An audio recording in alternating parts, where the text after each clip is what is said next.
Welcome to Raising the Circle, the show spotlighting sustainable and circular businesses and ideas here in Denmark. Here, we dive into the minds of the changemakers, reimagining how we live, how we create, and how we consume in a more regenerative way. Today's story begins at the intersection of justice and food, in your kitchen, on your plate, and across the supply chains that brought your food here. We're joined by Amie, the co-founder of Social Vanilla and Truly, two purpose-driven companies reconnecting us to the people, the places, and the ethical principles behind everyday ingredients. She works with farmers to ensure fair supply chains and growing, producing, and trading, both and all with care. The mission is bold. It's to fix a broken food system and to make it fair from farm to fork. With roots in Denmark and Gambia, Amie's work spans continents, and it's championing farmers' ownership, transparency, and freedom across the food system. If you've ever dreamed about starting something with a mission, or wondered what it takes to shift from a broken system to simply loving a good biscuit, this episode is for you. So let's go meet Amie. Then we'll begin. Thank you, Amie, for joining this Thank you for coming. Yes, it's a beautiful place to come. Thank you. It's like an oasis out of Copenhagen. Yes, into the weather helps right now, but it is an oasis. Yes, we can sit in a garden today, Yes. which is definitely a treat. And we want to hear a little bit more of what you've created, and Yes. maybe we can start with hearing more of this passion where you developed for food systems, but also for transparency and making it more fair. Can you share a bit of that Yes. inner So fire? I'll try to make it short, but of course it starts from my mixed background. So I'm from Værløse and my father is from Denmark, and my mom is from Denmark, and my father is from Gambia / Senegal because we have family there as well. And when I was in my 20s, I traveled to Gambia and wanted to get to know that side of my family, and I saw a lot of inequality, especially economic inequality. And at that point, I was searching for whatever I should do, and I wanted to make sense of the world, and I wanted to do something that made an impact. And that's where I kind of found my first focus and interest in. I wanted to be part of eradicating equality, or at least doing my part, yeah. And then I ended up taking an international intercultural social worker degree with a master in African studies.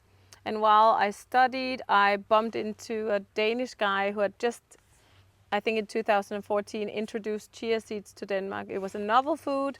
He was talking about the possibilities of growing it in Africa, sub-Saharan Africa. And I was like, that sounds like a great idea. So I actually interned and I did a whole field study in Ghana with chia seeds. And it worked, but it was also super complicated back then. So I left it for many years, followed my husband around the world actually. He was working for the Danish Foreign Ministry. So I just kind of followed along his work. And then when we got back to Denmark many years later with 2 children, I started to have to figure out my own path, and I was still super interested in the issues of smallholder farmers and the potentials, because I'd lived in several different African countries at that point, and there's a huge population living in rural areas, growing a lot of foods, but completely disconnected to the international market and the opportunities, and trying to kind of find a sustainable way of solving that. And then I bumped into a project with vanilla, and that value chain kind of ignited my whole urge on trying to do something with that, because with chia seeds, the volumes to make a business had to be huge from the get-go, because the market price is not super high. But vanilla, the market price was extremely high, and when we investigated the value chain, we could see that you could still make a profitable business in Denmark and pay more to the farmers. So the whole issue of unequal distribution of wealth is easier with high cash crops with high prices, And then I started working with vanilla, and then other foods came along. Exactly. Yeah. So social vanilla was kind of birthed, it Yeah. sounds, in that process, and now it has merged a little bit under the umbrella of Truly.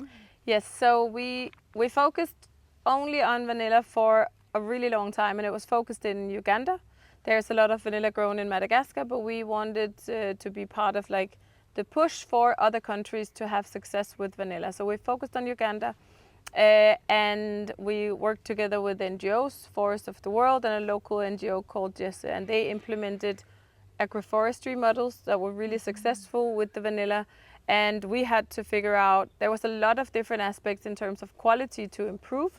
So when to harvest and to get the quality right, and how to be part of organizing a harvest. And there was at that point many issues with mold in vanilla. The quality was poor, and we figured out that it was a lot to do with the harvest time. If you harvest vanilla too early, it would mold. And then if you don't process it correctly, it also molds. So we used quite a lot of years just figuring out how could we process the vanilla in the best way, how long. For now, we like our vanilla to be a year and a half old before we even start to sell it, for example. And there's a lot that would sell it after 6 months, but we've really worked on how to get the quality in the best manner. But then we promoted agroforestry, and we traveled around. We have been in Madagascar, Tanzania, to look at vanilla, but then we also saw a lot of other companies with other value chains, so spices, nuts, and in general there's a whole list of products where there are huge potential, but then also huge problem in the value chain. And so I guess kind of all our luxury goods that is grown in the global south. And we decided that we wanted to see if we can help more of those products to the market. And at that point we had created a good connection with the retail side, and we had learned a lot. So we founded Truly as kind of an umbrella for a lot of different products. Most of the products are not value chains where we're directly linked or working in it. We will find value chain projects or companies that are doing great jobs in terms of ethical and fair trade, or more responsible production, which can look very different from crop to crop. And then we're open about their work and their value chain. So transparency was really important for us. And it sounds like along the process there's a big emphasis on empowering the farmers. For example, you were really pushing for farmers to have their own rights over certificates. Yeah. I'm so curious if you could tell us more about that transparency and that empowerment to... So in many ways, it's a social project. The business is part of a social project. When I worked for NGOs, and when I was involved in projects, I needed a business engine to make development more sustainable. But the reason why I do this is because we're fixing a problem. It's not just to have a job or just to sell vanilla. So it is an integrated part of how we organize the business. And the goal is to show that you can have a profitable business but still solve some social issues. So it's paying more for the product and co-developing the businesses together, so there is an interaction as much as possible with the farmers. In vanilla we're engaged, but we also buy from other companies where we're not buying directly from the farmers, but then we know that there is an interaction that is respectful and professional and is developing the environment and the people.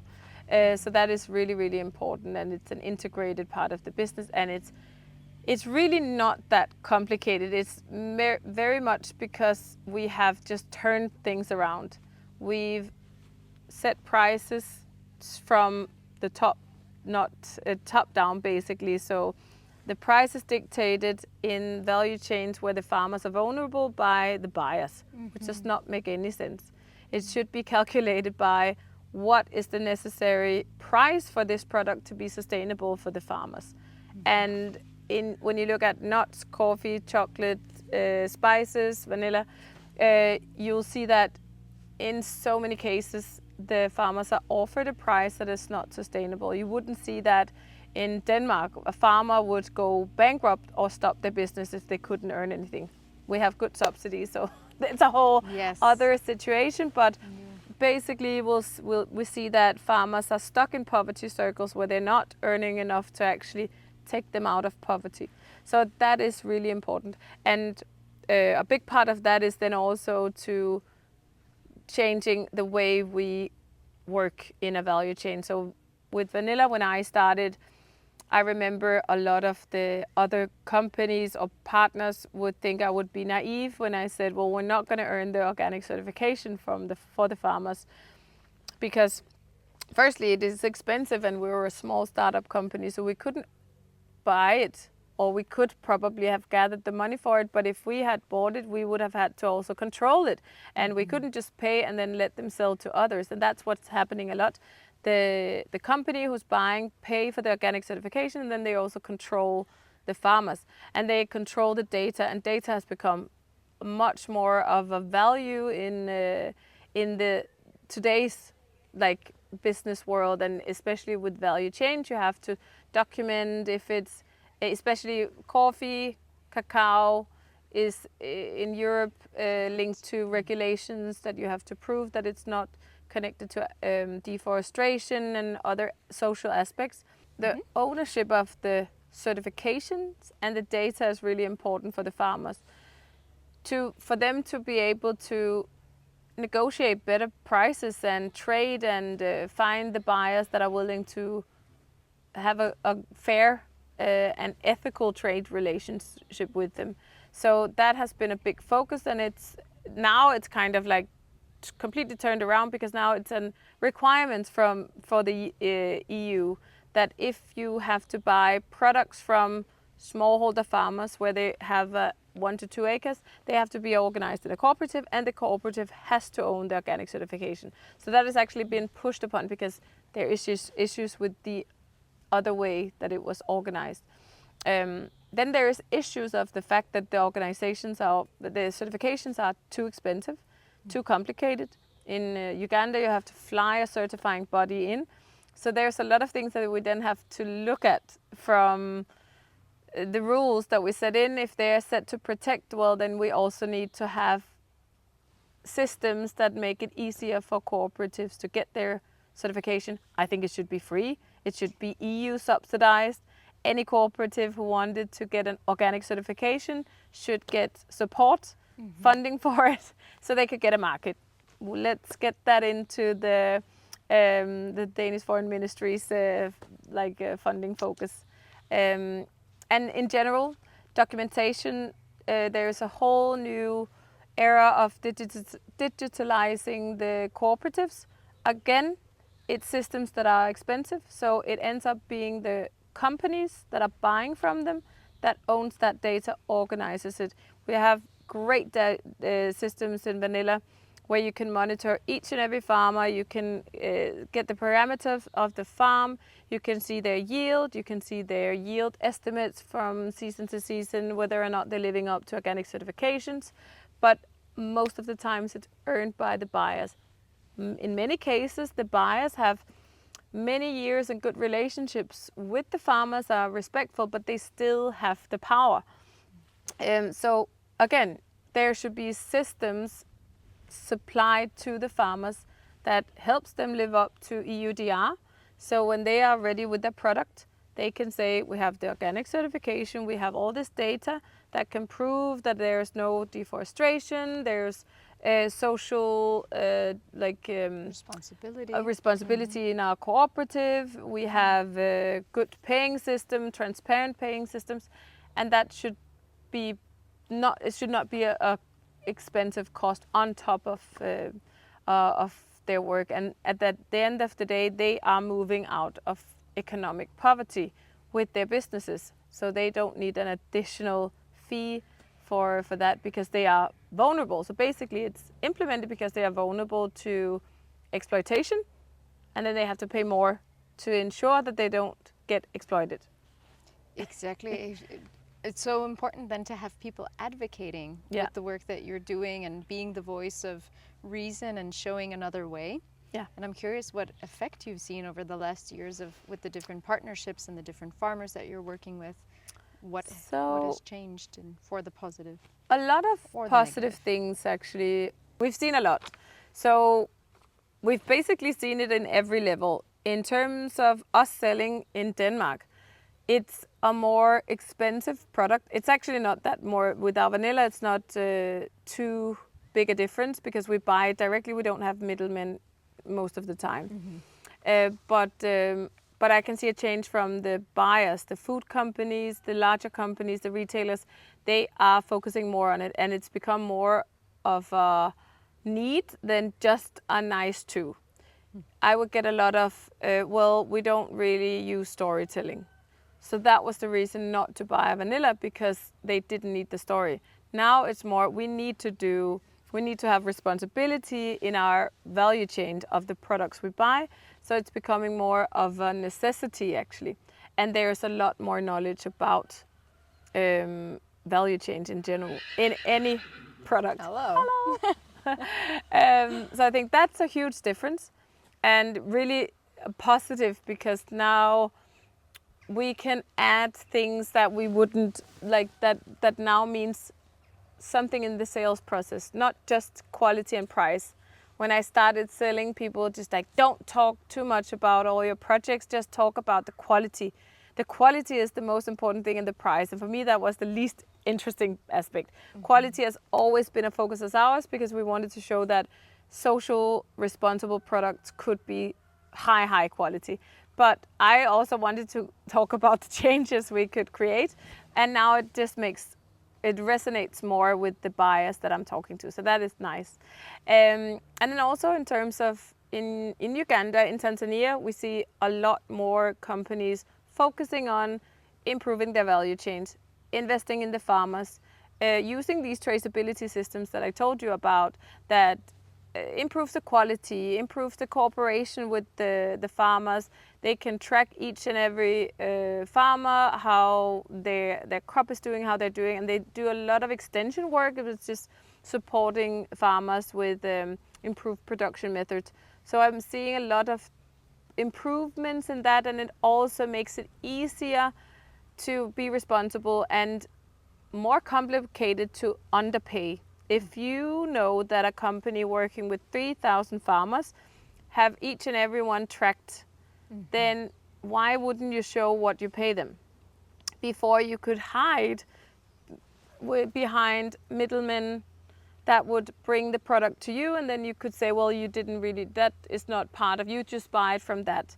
Or you would say, well, we're buying from so many different farmers, and it's a big, the cooperative compiles it, and then you could hide between that or behind that.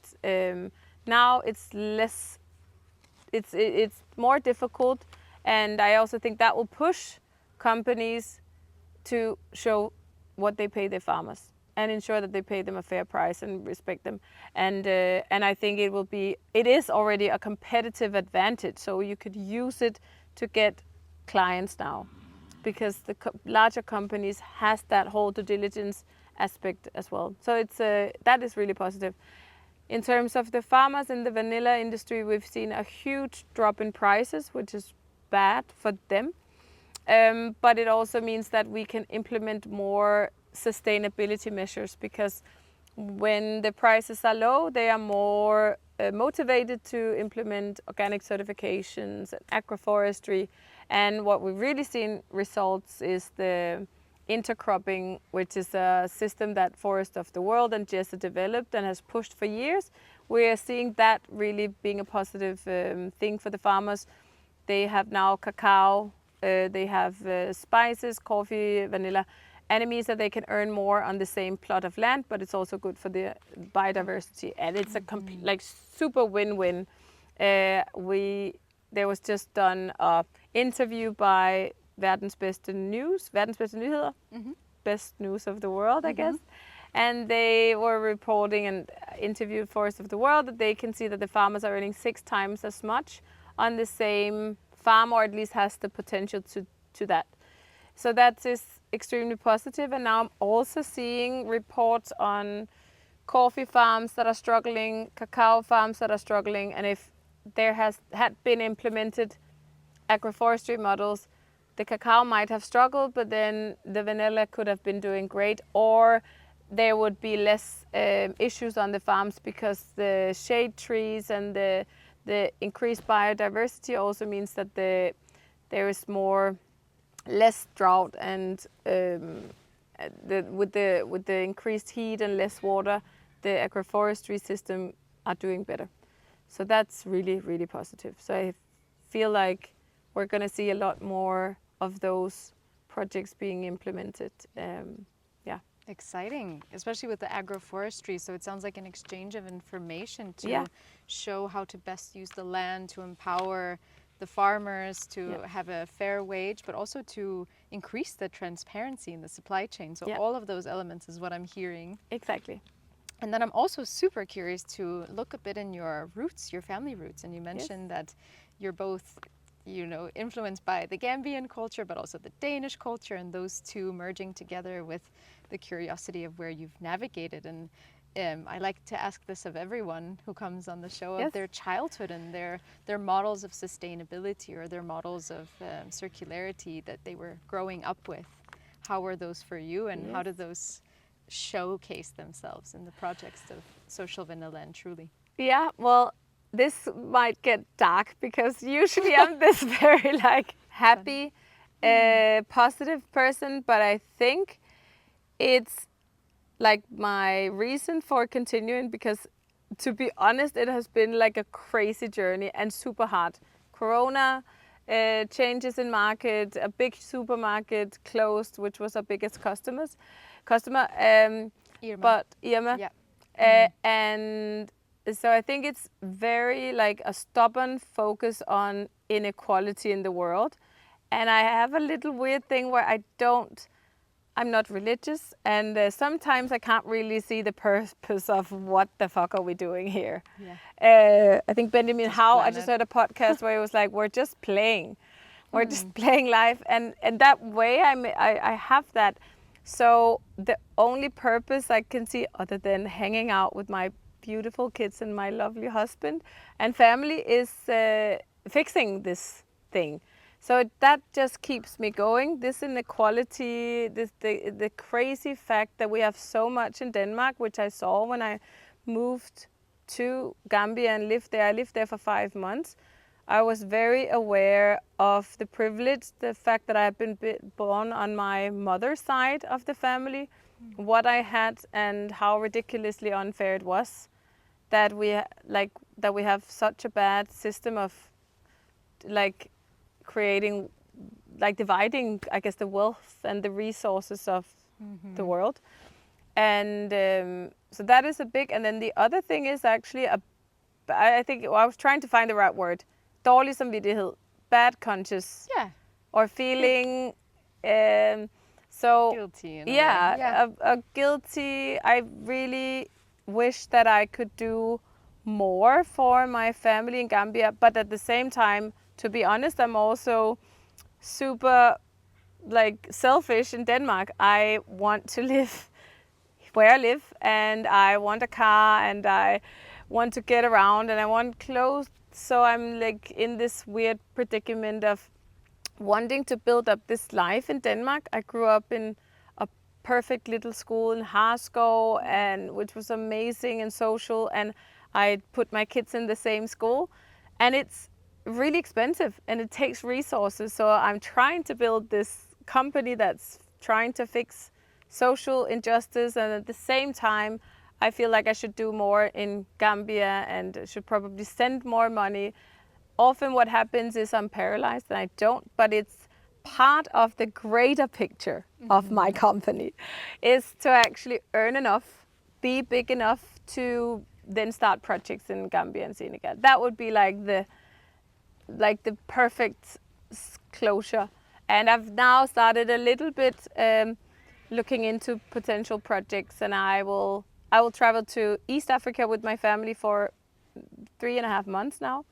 But it's my next stop is going to Senegal and Gambia and figuring out what I could start up there.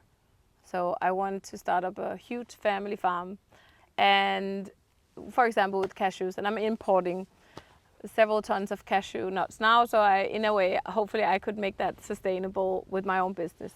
Very nepotistic. I think we are there's duality in all of us, right? Of yeah, especially with what we see in the world, to feel the contrast of the have and the have less, or suffering and thriving. Yeah. So let's talk a little bit about logistics. So just to understand better of how do you actually go about sourcing these ingredients and from these small producers and into areas like Denmark, from the global south, and what makes it work, but also what challenges come about through that process. Yes. Let's focus on vanilla, and then I can talk about Truly, because it's very different. Going back to me saying it's pretty simple, it's not really that simple, because you have to know a country like Uganda or Kenya to easily source from it if you want to go closer to the cooperative. Because picking up the vanilla from the villages is not super complicated, but you need to know the transportational possibility. It's not like in Denmark where you Google this road. Yeah, this road or best transport, and you will have several different. So you need to kind of know the context. But there's a lot of different resources, and that's also why we partnered with NGOs and other companies. And Mikael, my company founder partner, he had worked in Uganda for many years. But logistically, right now, we would organize a purchase. We agreed, the farmers have these pickup centers, and still with the project funding, the NGO has been part of organizing and supporting this process. But basically, they will bring the vanilla to the pickup center. There will be a sorting, and then we have a processing facility. When we started, I really wanted to build a processing facility in Uganda, but luckily, I would say, with Corona and everything, we couldn't do that, and we pivoted to finding processing facilities that did a good job and would allow us to bring our own products. So now we outsource the processing, and we usually have them help us out with transportation as well. So they will organize a car to pick up the vanilla in 1, 2, 3 rounds, depending on how many farmers are involved. So there will be a sorting and a documentation. In the beginning, we had to pay when they delivered. This season, we actually, because it was rushed because of the dates got pushed up, the farmers trusted that we would wire the money afterwards. So we're building up trust, which is possible. And then it's transported to the processing facility, where it takes 7+ months to process the vanilla. Okay. Longer than expected. Yeah, and it's a whole thing. And there's different ways of doing it, but it has to be this slow processing where you take your time and it goes out and in of the sun and everything. And from there, the processing facility ships it. We make it. When it's ready, they ship it to Denmark. Then we have a Danish storage facility, and then we work with a outsourced packaging partnership with a school that is working with vulnerable youth that are in a market testing phase. So they will pack a lot of our vanilla, and then the rest we will pack ourselves at that facility. And then again, we have a company, Best Transport, who sends out our vanilla and sorts out all that. So we just have it stored there. So that's the logistics of it. And then we also have partners, and they would basically do the same. So if we would buy from Inamiro or Natural Extraction Industry, which are companies in Uganda and Tanzania, they would basically do the same. And we would then buy from them. But when we buy from other companies, we buy from companies that has digitalized the value chain or proof of payments of the farmers, and we've visited them and done due diligence on them. So that's that. It's shipped, it's flown into Denmark. So that's I sometimes get asked about how can you promote environmental sustainability when you fly it in. But looking at, so vanilla is crazy expensive not super heavy, and it takes 3+ months, and the vanilla can mold if we send it by ship. So we have taken that choice to fly it in, and it's quite normal.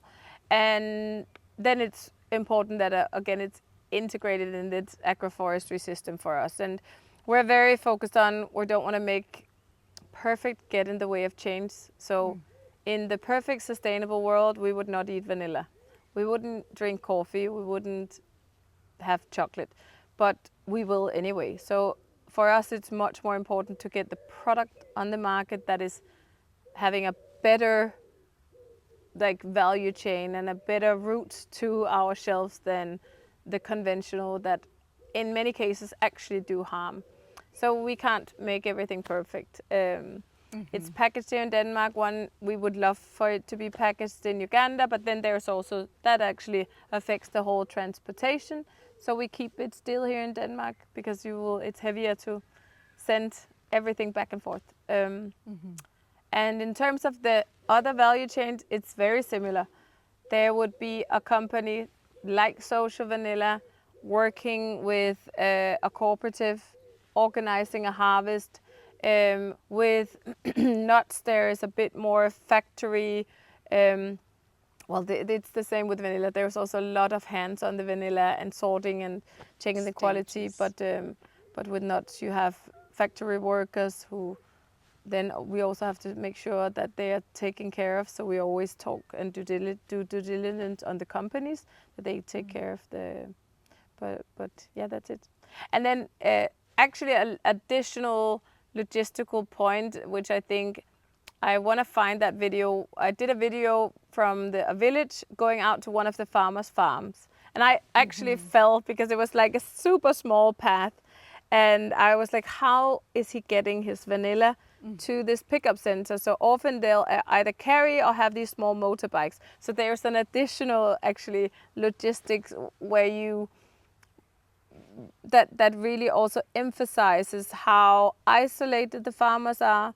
And when you talk about their position and their vulnerable position in the market, it's not easy to get out there. So they have to get companies out into these pickup centers. They can't just bring their vanilla to Kampala and go on a big market and trade. So their rural position and a complicated logistic makes them prone to exploitation. And that's also what we've seen, is that then middlemen on motorbikes will come in and they'll be like, we'll pick it up. We'll pick it up now. This is the price. Sometimes early harvest happens because they will say, we'll pay today and not in 3 weeks, and you might need the money. So it's a vulnerable aspect of smallholder setups. Yeah, and it seems like it takes a keen eye to figure out the maneuvers while still, it sounds like, maintaining a lot of care for the entire supply chain. And as you mentioned, thinking of the farmers and the factory workers and everyone along the way, or assessing why flying something is better and why it's actually the right decision. Well, at least in our opinion. Yeah, nothing can be perfect. And you've been known to say that freedom and not dependence when speaking of farmers, and I'm curious how that specific frame of mind or value comes into play as you partner with different organizations.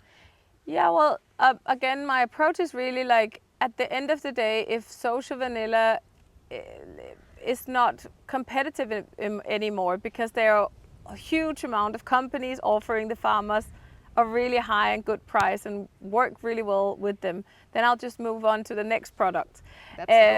So I really do want the farmers to be able to pick and choose, and also not to choose to sell to Social Vanilla because we're not the ones offering the highest price in the market.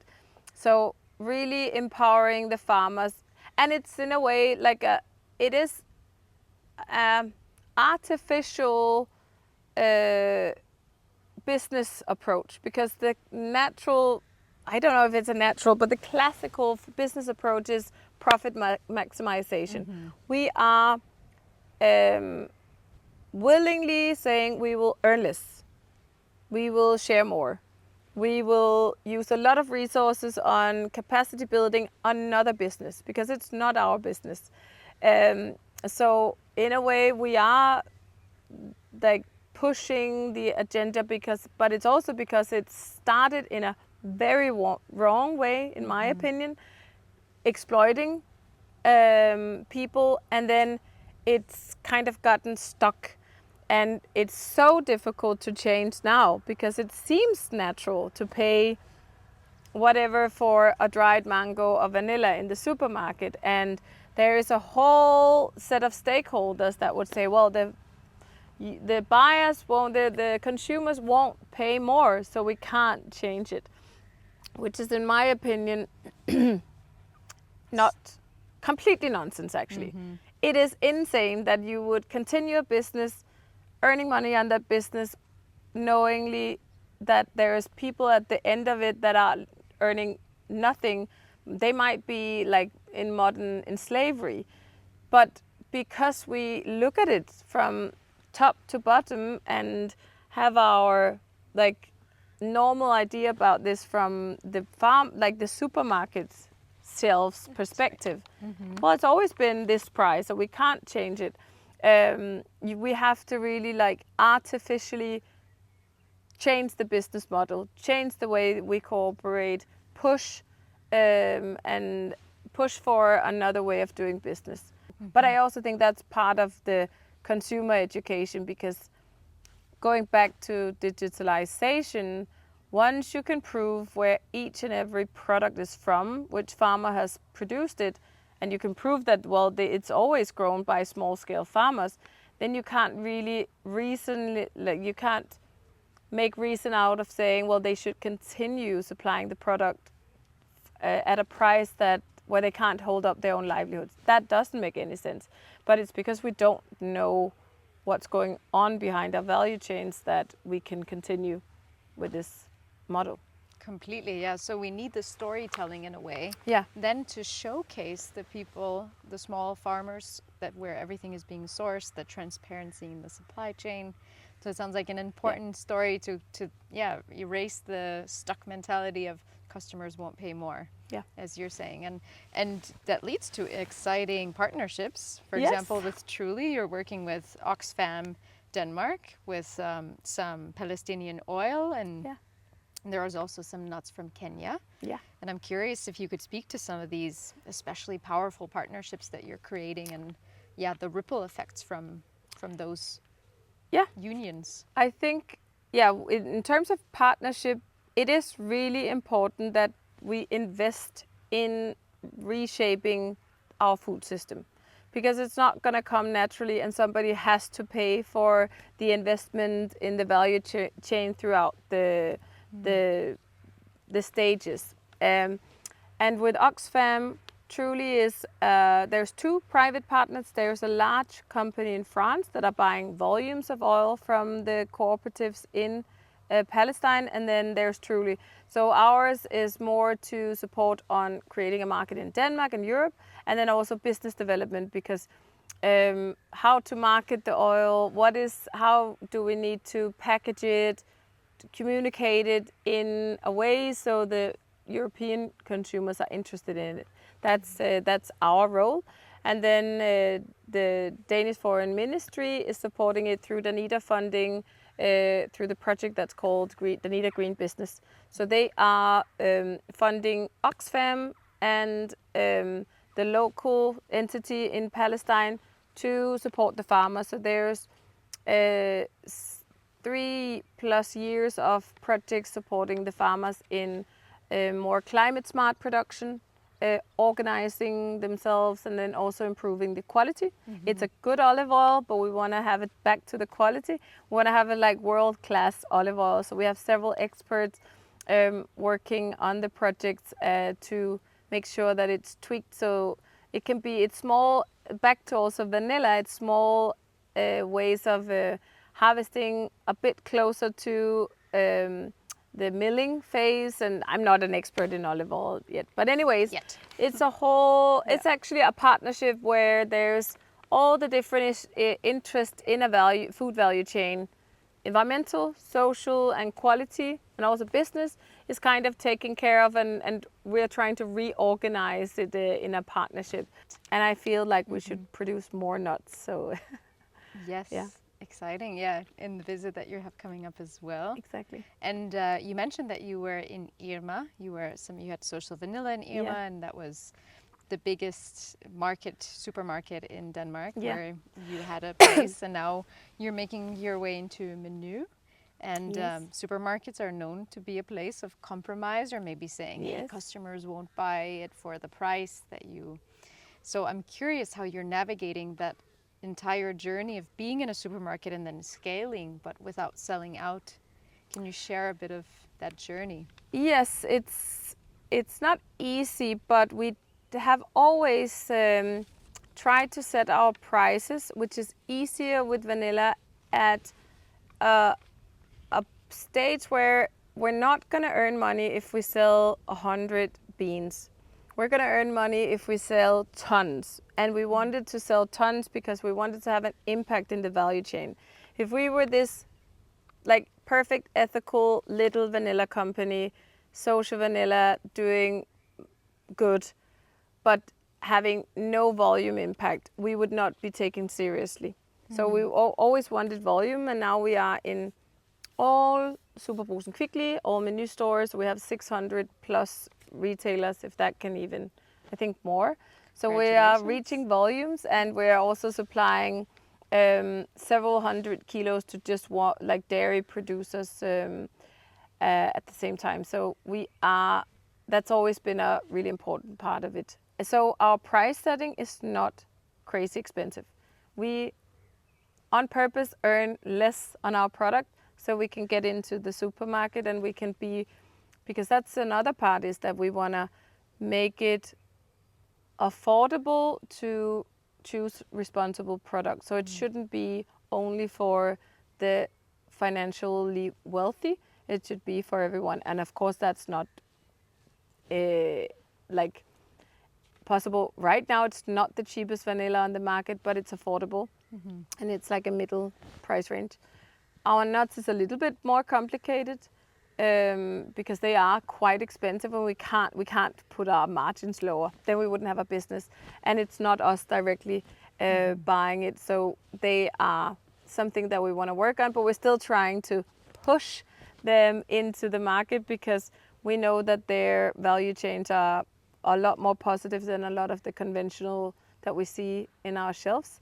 So it's a bigger fight, but we are up for it. Yeah. And I think, again, our communication is important. So the fact that we have shown many years that we are committed to the food value chains that are focused on ethical and fair trade makes us interesting. And that's also why I focused a lot on building a brand, not just being a product or an ingredient. Food production, large volumes, sending 500 kilos at a time to an ice cream producer is of course very interesting. But I always wanted also to have a name and a brand, so we would talk about social vanilla and the job we're doing and the farmers that is behind the product, and this farmer education. Consumer education. So that's the same with Truly. We're trying to create a brand that is gonna make people interested in what's behind the product, and also just like wanting to buy it because it looks nice, and then getting an experience from reading hopefully a little bit on the packaging or seeing us around, because I do a lot of talks and events, and that's part of it. So that also then means that they might choose us from other companies because it might be a little bit more expensive, for example, with the nuts, but our story resonates with their customers, or what they want to promote in their sustainability approach. So that's quite positive. Actually, every time I'm like at an event and I explain, or every time I go to any of the projects, I'm like, okay, this is why we will continue. Maybe I'll ask that question Yeah. then, of the importance of seeding yourself into events and into panel discussions. For example, tomorrow you're going to a Roskilde Festival to be at a panel what importance do you feel that plays in speaking directly to consumers and having them be ready for, to make choices that are more sustainable? Well, yeah, I feel like for me, now that I know what's behind our value chain, I'm going in a supermarket, I'm like, this cannot be real. And then I'm like, oh, super cool that this company got in and nice that they're taking these choices. So it's about telling these stories. I could have like an entire podcast about it. And I think we need more awareness, because a lot of the time people have no idea where a cashew nut comes from, or vanilla even. It looks like a green haricot vert bean when it's grown, and it's hand pollinated, and it ferments and dries for 8 months, and just all of these informations about the product that we use so much. It almost feels part of our tradition in Denmark to have spicy cinnamon cookies in the wintertime, and around Christmas, and vanilla biscuits, and it's so disconnected to the product. And on the other hand, often the farmers are also really disconnected to the products because they don't use these. But I still promote cash crops to export for smallholder farmers. I want to have them intercrop, I want to have them focus on food crops as well, but I really do think that it's a good market to exploit from their side. But it is telling the story and then getting our name out there, so hopefully larger companies will also choose us. At markets, people really love them, and then we can talk about the stories behind it. So we want to do more of that as well. So an introduction in a way. And yeah, I would love to then hear your thoughts as a more future thinking of food systems and as a whole, and get your perspective on what would the next 5 to 10 years look like, not just for companies, but also for the food whole transparency along the way. If you were to imagine the best scenario. The best scenario would be that we've just had a new strategy, Africa strategy, that is focusing more on trade, is that there's more support for companies who want to improve their value chains. Now I'm very focused on food, of course. So that would be more resources. It would be free tools and certifications to support the very important regulations that Europe has set for deforestation, social responsibility, but it needs to be implemented with tools, and it needs to be implemented in a manner that doesn't set the companies back because the rules are so strict and so difficult to implement and so expensive to prove. So it would be more free tools or better ways of implementing that. And then it would be more companies, larger companies, taking responsibility, reversing their value chains, looking backwards and seeing, well, we are buying tons of that, demanding one product at a time that it is improved, because our impact is tiny compared to some of the larger companies. And if they demand it, well, we need to look into agroforestry in our coffee production. Then I think that will have a huge impact. And we're seeing it. I can see an interest, but also baby steps, and the companies that has the hardest time, of course, implementing is the ones that are earning the most.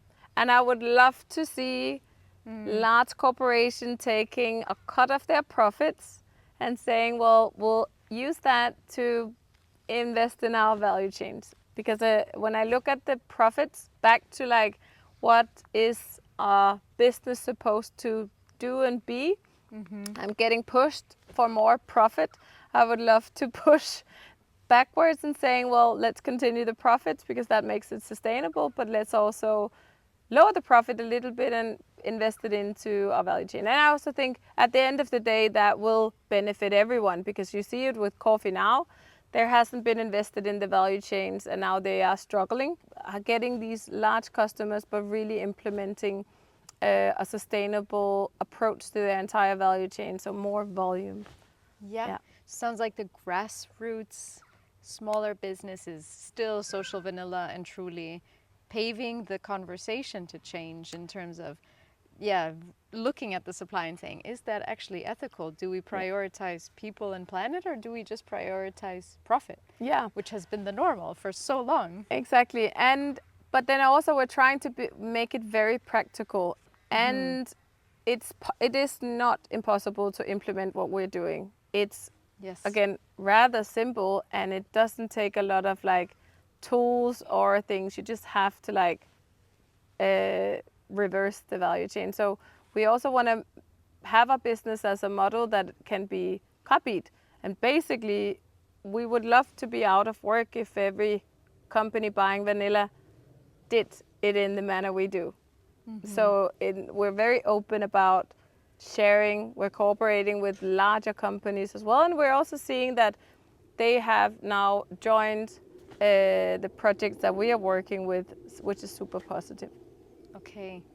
So you've seen an adaptation there. Yeah. And I'm curious, in this process of trying to advocate for social responsibility, transparency, and have there been moments where you had to pivot towards some kind of compromise or away from what you initially had really strongly set your goal for? Yeah, we did it very early because I started investigating, and then I saw the concept of living wage price reference standards, which is a way of calculating the price of a product. So you look at country, how much does it cost to live there, what can you grow on in terms of the climate in a small size farm, and then there's like a price that is, this is the price you should get for that product.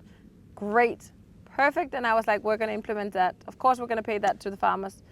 But then the market prices dropped so much that we would go bankrupt if we paid the farmers that price. We couldn't sell the vanilla. So we implemented a structure where we pay the highest market price each season, and then we add a 25% bonus. So then it kind of fluctuates with the market prices. But of course, that was not nice to say, well, we might actually pay under the living wage income price reference because we have to. So, and then also my dream was my own farm. Actually, I pitched in, not my own farm at all. I don't want to own my own farm. I wanted to own the processing facility together with the farmers and an NGO. So I had a whole thing. So where the farmers would sell the product when it was export ready. They would be owning the processing, but we would be part of it as well to ensure quality, that it fit the market, because we weren't connected selling the market. So that was my first dream of creating this like processing cooperative, and that was way too expensive. We were here in Denmark, so we had to let go of that. And also we just thought that we would just buy from one cooperative. What I've learned is there are so many obstacles of transportation, things that are politically changing, tariffs. So we are buying from a lot of different companies to be flexible and to deliver to our retailers. So that was another pivot that were added. For me, it's and then also supporting other companies that are doing great, which is positive. But I had just in mind that I would just buy our vanilla only from the cooperative we were working with. But I continuously have this, don't let perfect get in the way of change. And it's another aspect of packaging. We don't have the funds to invest in the most new sustainable packaging. So we try to do mono products, glass, plastic, paper that can be recycled. But I would love to invest in that as well. So we're basically just having like a wish list, and we're trying to inch your way there without so many things that I would love to do better. What is the next phase for Truly? The next phase Social Vanilla together? Yes, so Social Vanilla is just about organic vanilla. We finally got the organic certification. We're super excited, and we can see that buyers that are interested in organic are also interested more in responsibility. So it's a nice fit, and we're excited to start selling more of that. Truly is exploring the olive oil, learning from that. We are starting a little bit of like a indkøbsfællesskaber, co-buying. So we're trying to get other companies to buy directly from the project in Palestine, because we can't guarantee the volume, but we want to get it into volume. So we're partnering with other companies. So that's a new model. And then cacao is going to be our next focus. So we got some support from Danita to investigate that in Uganda. Hopefully I'm going to plant 800 cacao trees on our test farm. We have a test, like I said, in the next 3 months. I didn't want to, not that I'm not going to do my own farm, buy land and commercially farm, but we do tests with our NGO. So we're going to plant that in a few weeks, actually, in Uganda. Wow. I'm bringing my family with me. So my 2 boys are going to be part of planting it with my mom and my husband. But it's going to be like yields in 5 years. So it's mostly testing out different models. And then dried fruits. I really want to see if I can find a supply of that, because the amounts of mango, pineapple that are rotting away is insane. And then when I look at the prices in the supermarket, I'm also like, what's going on here? We have like, there must be an opportunity here to make it cheaper. So I would love to close with a final question of we like to leave the listeners with one thing or one action they can take. Yes. And for you, it's related to supporting food systems and or being more conscious on what we eat. Yes. So if you were to give advice on someone can do today to be more aware, what would you? For consumers, absolutely think about the power of your purchase. And also categorize the foods that you use, because it's a different impact depending on the food. Corn from Denmark is not as troubled. Well, it is environmentally, but some of the products from the global south is harming people. So choose a company where they are trying to do more. Every company isn't maybe completely honest, and certifications, they only do so much. But there is a lot of companies, and at least the ones that are trying to talk about it, there is a good chance that they are actually also doing something good. So support that.